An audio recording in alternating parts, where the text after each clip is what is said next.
Cada 8 de marzo vemos cómo se llenan las redes de mensajes, de flores, de felicitaciones, pero ¿nos hemos detenido a pensar de dónde viene realmente este día? Hoy vamos a desempacar la historia completa, el significado de verdad detrás del Día Internacional de la Mujer, y es una historia de lucha, no solo de celebración. Y claro, esto nos lleva directo a la pregunta del millón. ¿Está bien decir Feliz Día de la Mujer? Las fuentes que hemos revisado nos invitan a darle una segunda pensada a esa felicitación. Nos plantean el día como algo mucho más complejo, que de verdad merece una mirada más profunda. Así que, bueno, vamos a sumergirnos en esto. Para entenderlo bien, vamos a seguir esta ruta. Primero, veremos por qué es mucho más que un saludo. Después, vamos a viajar al origen de la lucha. Exploraremos las ideas que la movieron, conoceremos a mujeres que dejaron huella en Ecuador y para cerrar, veremos por qué esta lucha hoy todavía continúa.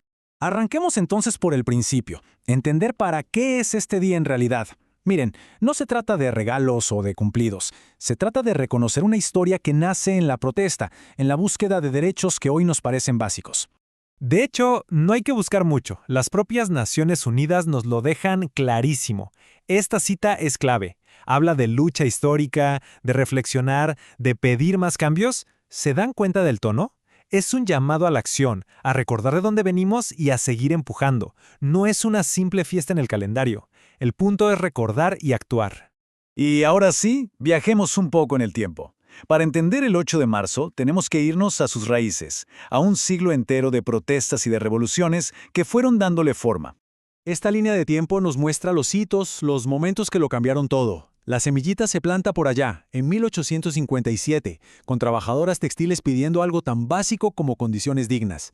Décadas después, en 1908, la cosa se pone seria y la lucha se toma a las calles de Nueva York. El movimiento se vuelve global en 1910, gracias a la idea de la socialista Clara Zetkin. Pero el punto de quiebre, el que lo define todo, llega en 1917. Las mujeres rusas, con su huelga por pan y paz, un 8 de marzo, no solo consiguieron el voto, sino que encendieron la chispa de una revolución. Y es fascinante porque décadas después, en 1975, la ONU básicamente le puso el sello oficial a una fecha que ya se había forjado a puro pulso en las calles. Ahora pasemos de los hechos a las ideas, porque este movimiento no solo se impulsó con gente en la calle, sino también con un debate súper intenso de ideas, de visiones sobre cómo debía ser el mundo, y sobre todo, cuál era la raíz de la opresión. Aquí se ve perfecto. Había una división ideológica fundamental en los inicios del movimiento. La pensadora socialista Alexandra Kollontai lo explicó muy bien. Por un lado, las trabajadoras socialistas veían el problema principal en la lucha de clases. Su meta era un sistema totalmente nuevo. Pero por otro lado, las feministas burguesas buscaban ser iguales a los hombres de su misma clase social, pero sin necesariamente cambiar las reglas del juego del sistema capitalista. Dos visiones muy distintas. Esta frase de Kollontai de 1913 es demoledora y resume esa perspectiva socialista a la perfección. Para ellas, la explotación no tenía género. Lo que de verdad importaba era la relación entre el que tenía el capital y el que ponía el trabajo. Daba igual si la persona a cargo era un hombre o una mujer. Y bueno, avanzamos unas décadas, llegamos a los 60 y aparece este concepto que lo cambió todo. Lo personal es político. Este lema fue una bomba. Amplió el campo de batalla. Ya no era solo una lucha por derechos públicos como el voto. Ahora se trataba de cuestionar el poder en la casa, en la salud, en la vida íntima. Por ejemplo, el acceso a métodos anticonceptivos dejó de ser un asunto privado para convertirse en un debate de política pública. Todo, absolutamente todo, estaba conectado. Y ahora, aterricemos esta historia global aquí, en casa, porque cada país tiene a sus propias heroínas. Hablemos un poco de las mujeres que abrieron camino en Ecuador, esas que dejaron un legado de cambio y de justicia. Mucho antes de los movimientos que todos conocemos del siglo XX, ya había figuras como Martina Carrillo.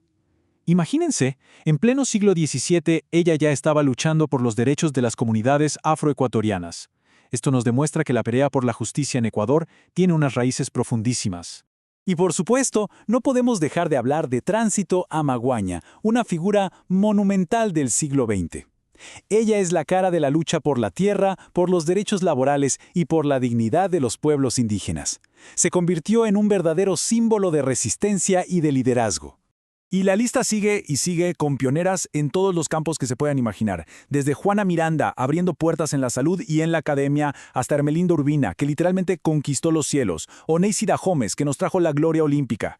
Pero su regalo no es solo algo para inspirarnos y ya, es tangible, es real. Victorias legales, como la tipificación del femicidio como un delito, o la despenalización del aborto por violación, son el resultado directo de su lucha y de la de muchísimas otras.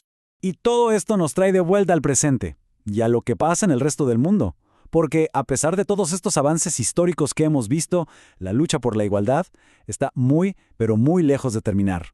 Esta imagen, por ejemplo, es un recordatorio súper potente. El trabajo de millones y millones de mujeres en todo el mundo, en el campo, en la casa, muchas veces sigue siendo invisible o se le da menos valor, a pesar de que es literalmente la base que sostiene nuestras economías y nuestras sociedades. Y los desafíos, hay que decirlo, son innegables. Las estructuras de la desigualdad siguen ahí, firmes, y además se manifiestan de formas nuevas y mucho más complejas en pleno siglo XXI. A ver, los datos de la ONU son contundentes, pintan un cuadro muy claro. A nivel global, las mujeres enfrentan más pobreza. Son más vulnerables al cambio climático. Tienen mucha menos representación en puestos de poder. La diferencia en el trabajo doméstico que no se paga es enorme. Y para colmo, en muchísimos países, las leyes todavía no garantizan una igualdad básica en el matrimonio o en un divorcio. Estos no son solo números, ¿verdad? Nos están gritando que el trabajo no ha terminado. Entonces, al final de todo esto, ¿conmemoración o lucha? La historia nos enseña que, en realidad, una cosa no puede existir sin la otra. Conmemoramos las luchas de ayer precisamente para encontrar la fuerza que necesitamos para las luchas de hoy.